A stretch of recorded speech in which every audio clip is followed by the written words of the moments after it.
The United States has struck a trade deal with India following a phone call between Donald Trump and Indian Prime Minister Narendra Modi.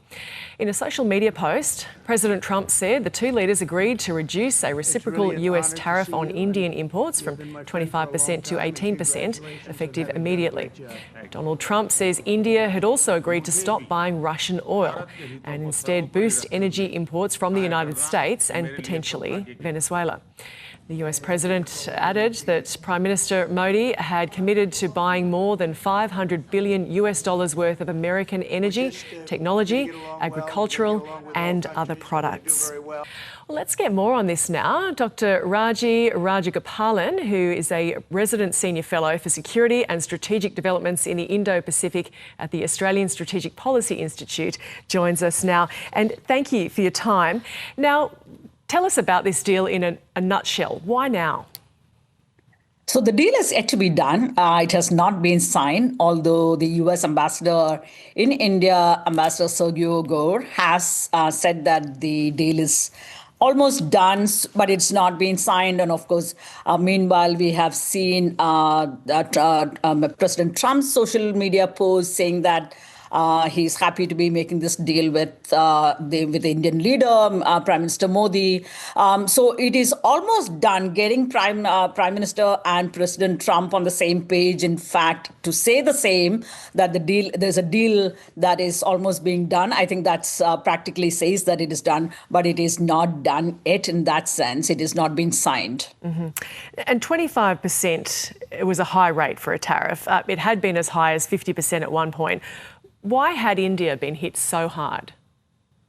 So clearly, I think one of the aspects is the Russian oil that India was continued to purchase. Now, as per the social media post from Prime Minister Modi, President Trump, you do see that proportion has come down already significantly. I think it has already come down by 30 to 40%.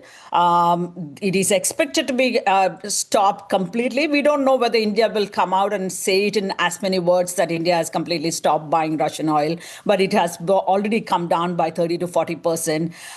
India had already stopped from Iran. So India has been fairly sensitive to how the US approaches these issues, and therefore has been quite careful in who it's buying the oil from, in a sense.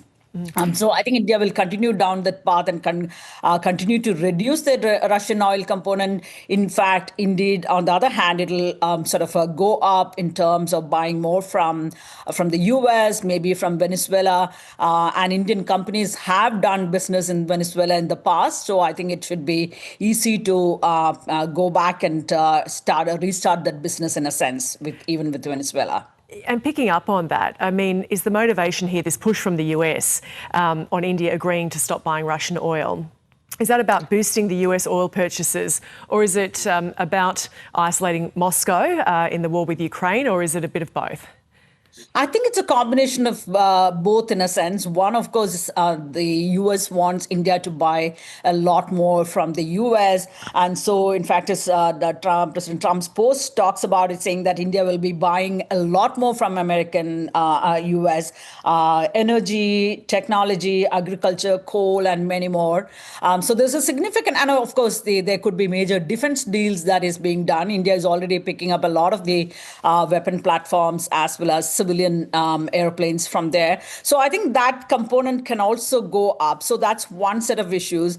And of course, there is the Russian war on Ukraine. I think that's another component that will continue to drive the US approach towards India when it comes to getting India to stop buying Russian oil. I think that's the Russian angle is also very clear.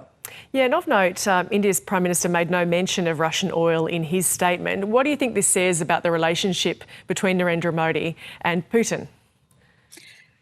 It has been a fair, somewhat stable relationship, one would say, because especially now over the last few months when US and India relationship were going through a trouble patch, immediately India's fallback option was Russia, and the two leaders met in Moscow. The two leaders met in China on the sidelines separately. So there have been a lot of meetings, and India somehow looks at the Russia relationship as one of those stable, reliable partnerships. But I think India, on the other hand, is also mindful of the close strategic partnership between Russia and China, and that is not really in India's national interest. When India looks at the national security scenario, China has emerged as the number one national security threat in a sense, and clearly to address that particular, despite the current rapprochement, I would say China remains the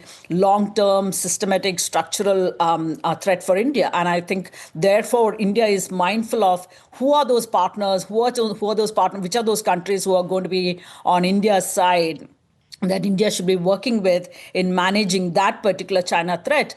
And on that front, Russia is not going to be the partner that India can rely on to deal with China. So therefore, even though from time and again, you have seen the Russia relationship being an important one, but I think India cannot afford to rely on Russia in terms of how it manages its China-related problem. And for that, and a lot of other pragmatic sets of factors, India will continue to rely and build on its relationship with the US and US partners and allies. So the Quad, again, going through a tough patch, but again, I'm not writing it off. So whether it is a Quad or the relationship with the US, Australia, Japan, France, all of these countries will continue to remain important for India. Dr. Rajagopalan from the Australian Strategic Policy Institute. Great to get your analysis on this. Thank you. Thank you so much.